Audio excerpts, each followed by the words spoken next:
ជំរាបសួរលោកគ្រូថ្ងៃនេះខ្ញុំមកធ្វើ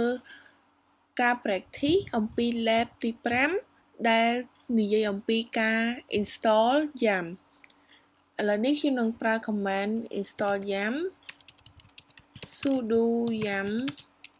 install vim គឺយើងនឹង install 5 package ហើយនឹង remove 5 package វិញ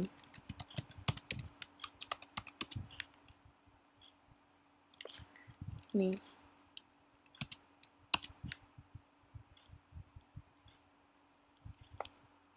វាកំពុងតែ install ហើយ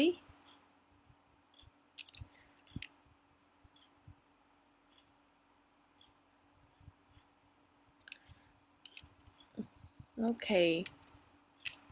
គឺវាសូថា complete ហើយបន្ទាប់មកខ្ញុំនឹង install package មួយទៀតគឺខ្ញុំប្រើ command sudo yum install wiget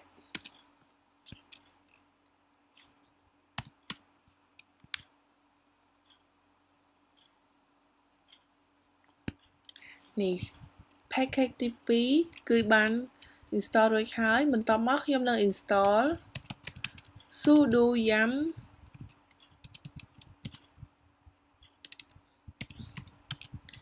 ខ្ញុំនឹងធ្វើការ install tenant នេះ install រួចរាល់ហើយមានន័យថា package គឺខ្ញុំបាន install រួចម្ដងហើយបន្ទាប់មកខ្ញុំនឹងធ្វើការ install មួយទៀតគឺ install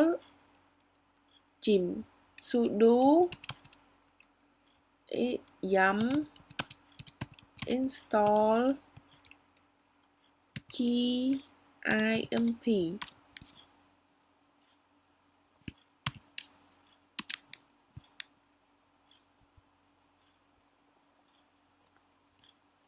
វាកំពុងតែធ្វើការ install មក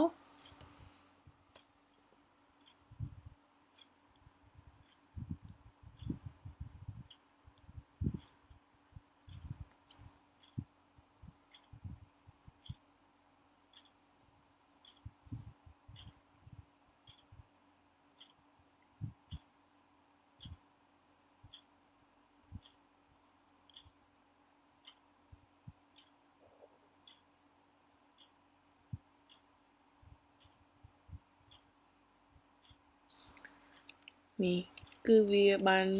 install ជោគជ័យហើយទីគេវានឹងចេញ message ថា complete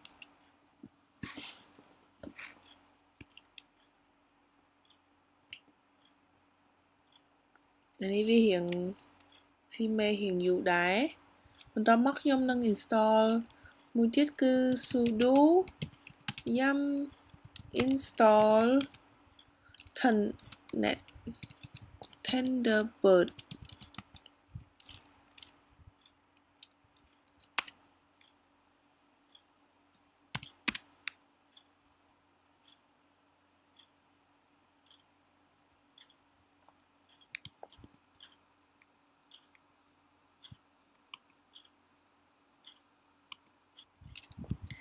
នេះគឺវាជោគជ័យហើយខ្ញុំបាន install 5 package ដោយប្រើ command yum បន្ទាប់មកខ្ញុំនឹងធ្វើការ remove វិញគឺយើងប្រើ remove sudo yum remove